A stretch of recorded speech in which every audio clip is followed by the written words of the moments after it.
In California, there are more than 6 million children in the K-12 public school system. Here in San Diego County, more than 500,000. To serve all these kids and all the demands that come with this essential part of society, schools need a constant stream of money. They have to keep teachers in the classroom, buildings need repairs, and sometimes schools need to get a laptop to every student when classroom learning isn't possible. As we learned in 2020, a world without physical classrooms is a tough one for families and educators. But schools have to keep going, pandemic or not. So how do they get the money they need to keep us educated?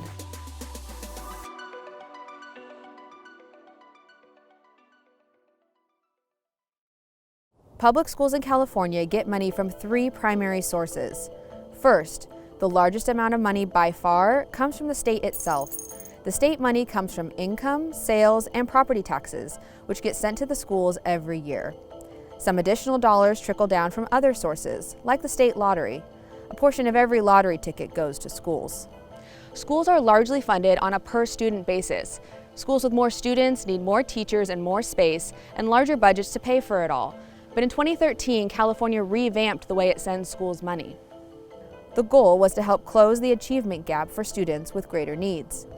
Now, more money gets sent to schools that have higher populations of students who are English learners, homeless, or living in poverty or foster care. Local school leaders now have more flexibility in how they spend state money, but often it's hard to tell whether those extra dollars are actually spent helping those student groups.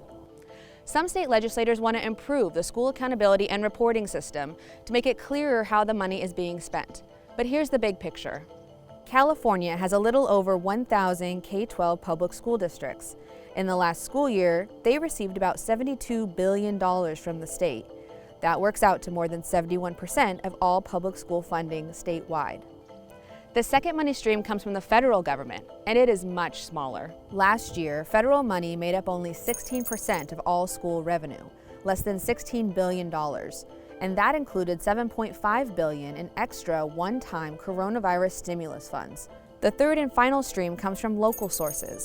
Special fees and local school bonds contributed $13.2 billion to schools up and down the state last year. That's the final 13%, but not all districts get local bond money. When voters approve a local school bond, they're agreeing to fund a series of construction projects or technology needs at local schools, above and beyond their normal taxes. A new tax is placed on their property tax bill and is used to repay bondholders who loaned the school district money to complete the projects. In San Diego, bonds like these have been highly successful, and local residents of San Diego Unified School District have approved $8.4 billion in bond projects. And that's just in the last 12 years. With debt that will cost even more to repay in the coming decades. Let's take a closer look at the finances of San Diego Unified, the largest school district in the county by far and the second largest in the state. San Diego Unified is home to 226 public schools in the city of San Diego. This includes charter schools, which are public schools that operate with more freedom than traditional schools. For right now, we're going to focus on the general fund, which is the primary pot of money the district uses to educate nearly 100,000 students across the city. Last year, the district received $1.4 billion in general fund revenues from a variety of sources. As you would expect, the bulk of those dollars, or 89%, came from the state of California.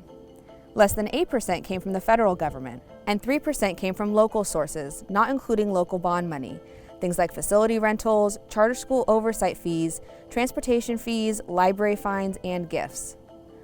All of this money was divvied up to pay for employees' salaries and benefits, school books, legal services, and more.